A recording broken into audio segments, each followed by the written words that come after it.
안녕하세요, 여러분. 혹시 서울 집값이 지난 10년 동안 얼마나 올랐다고 생각하세요? 이게 참 누구한테 묻느냐, 또 어떤 자료를 보느냐에 따라서 대답이 완전히 달라지거든요. 오늘 이 시간에는 바로 이 주택 가격 데이터의 아주 혼란스러운 세계, 그 중심에 있는 미스터리를 한번 파헤쳐 보려고 합니다. 자, 이 그래프 한번 보시죠. 정말 놀랍지 않나요? 똑같은 서울 아파트 시장을 두고 우리나라 공식 기관 세 곳이 내놓은 지난 10년간의 상승률입니다. 한국부동산원의 조사 통계는 141% 올랐다고 하는데, 아니 같은 기관이 발표한 실거래가 통계는 무려 253%가 올랐다고 해요. KB국민은행은 또 177%라고 하고요. 세상에 도대체 어떤 숫자를 믿어야 하는 걸까요? 바로 이게 오늘 우리가 풀어야 할 핵심 질문입니다. 어떻게 같은 기간, 같은 시장을 두고 이렇게나 다른 이야기가 나올 수 있는 걸까요? 지금부터 이 미스터리를 한번 같이 풀어보시죠. 자, 이 엄청난 차이의 비밀은요, 사실 아주 간단한 데 있습니다. 바로 주택가격 지수를 만드는 두 가지 핵심 재료에 숨어 있거든요. 어떤 데이터를 쓰고 또 어떻게 계산하는지에 따라 결과가 하늘과 땅 차이로 벌어지는 거죠. 모든 지수는요, 딱 이 두 단계로 만들어져요. 첫째, 어떤 종류의 데이터를 쓸지 고르고요. 둘째, 그 데이터를 어떤 방식으로 요리할지, 즉 계산 방식을 정하는 겁니다. 바로 이 선택들이 모여서 우리가 아까 봤던 그 어마어마한 차이를 만들어내는 거죠. 데이터 종류부터 한번 볼까요? 이게 얼마나 근본적으로 다른지 아시게 될 겁니다. 조사 데이터라는 건 말 그대로 전문가가 표본으로 정해진 몇몇 아파트를 보고 이 아파트 이 정도 하겠네 하고 판단한 일종의 추정치 같은 거예요. 반면에 실거래 데이터는요, 그런 거 없어요. 그냥 시장에서 사람들이 실제로 도장 찍고 주고받은 돈, 그 날 것 그대로의 기록인 거죠. 아니 그럼 그냥 정확한 실거래 데이터만 쓰면 되는 거 아니야? 라고 생각하실 수도 있겠죠. 근데 문제가 그렇게 간단하지가 않아요. 바로 안정성이냐, 현실성이냐 하는 거대한 트레이드 오프가 있기 때문입니다. 하나를 얻으면 하나를 포기해야 하는 거죠. 자, 이 표를 한번 같이 보실까요? 조사 기반 지수는 표본 아파트가 딱 정해져 있으니까 장기적인 추세를 아주 부드럽고 안정적으로 보여주는 장점이 있어요. 하지만 단점은 시장이 막 뜨거워지거나 차가워질 때 한 박자 늦게 반응하는 경향이 있죠. 반면에 실거래 기반 지수는 실제 거래 가격이니까 정확도는 최고예요. 하지만 거래가 별로 없는 달에는 진짜 이상한 초금의 한두 건 때문에 지수가 막 널뛰기를 할 수도 있고요.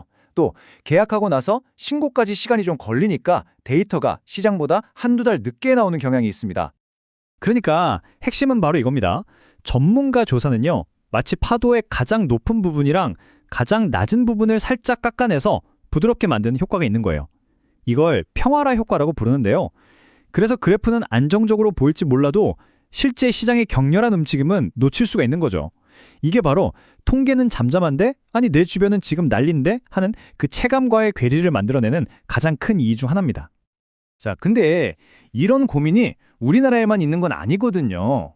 그래서 전 세계적으로 이 문제를 기술로 풀려는 움직임이 활발한데요. 그 미래의 해답으로 꼽히는 게 바로 자동가치 산정 모형, 줄여서 AVM입니다.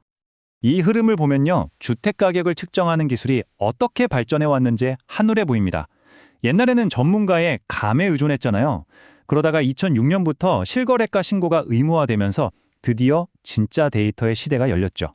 그리고 이제는요, AI가 대한민국의 모든 집값을 거의 실시간으로 추정하는 그런 시대로 성큼 다가서고 있는 겁니다. 점점 더 정확하고 더 빨라지는 방향으로 진화하고 있는 거죠. AVM, 말이 좀 어렵죠? 근데 원래는 간단해요.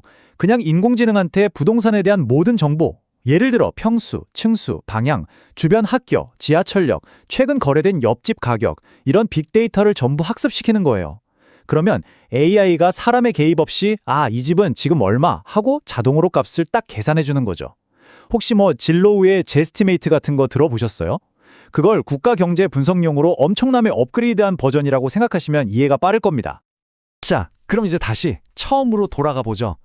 이 모든 걸 알게 된 지금 141%, 177%, 253%, 이 숫자들, 과연 진짜 숫자는 뭘까요?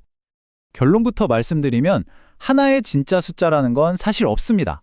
중요한 건 뭐냐면요, 마치 우리가 연장을 쓸 때처럼 어떤 목적에 어떤 도구를 쓰느냐의 문제라는 거죠. 예를 들어서 정부가 10년, 20년짜리 장기주택 정책을 짤 때는요, 안정적인 흐름을 보여주는 조사 기반 지수가 더 유용할 수 있어요. 반면에 내가 지금 당장 특정 아파트 단지에 투자할까 말까 고민 중이라면 시장의 생생한 움직임을 보여주는 실거래 기반 지수를 봐야겠죠. 그러니까 이렇게 정리하시면 됩니다. 큰 흐름, 장기적인 추세를 보고 싶다? 그러면 조사 기반 지수를 참고하시고요. 특정 지역, 특정 아파트의 단기적인 움직임이 궁금하다? 그럴 땐 실거래 기반 지수가 답입니다. 그리고 머지않은 미래에는 이 모든 걸 아우르는 실시간 종합뷰를 바로 이 AVM이 제공하게 될 거라는 점, 이것까지 기억해 두시면 완벽합니다. 오늘 우리는 왜 집값 통계가 제각각인지, 그 이유에서부터 시작해서 기술이 만들어갈 미래까지 함께 살펴봤습니다. 자, 마지막으로 이런 상상 한번 해볼까요? 만약 AI가 이 세상 모든 집의 가치를 실시간으로, 그것도 아주 정확하게 알려주는 시대가 온다면 과연 우리의 부동산 시장은, 또 우리의 삶은 어떻게 달라질까요? 이건 정말 앞으로 우리가 계속해서 생각해봐야 할 아주 흥미로운 질문인 것 같습니다.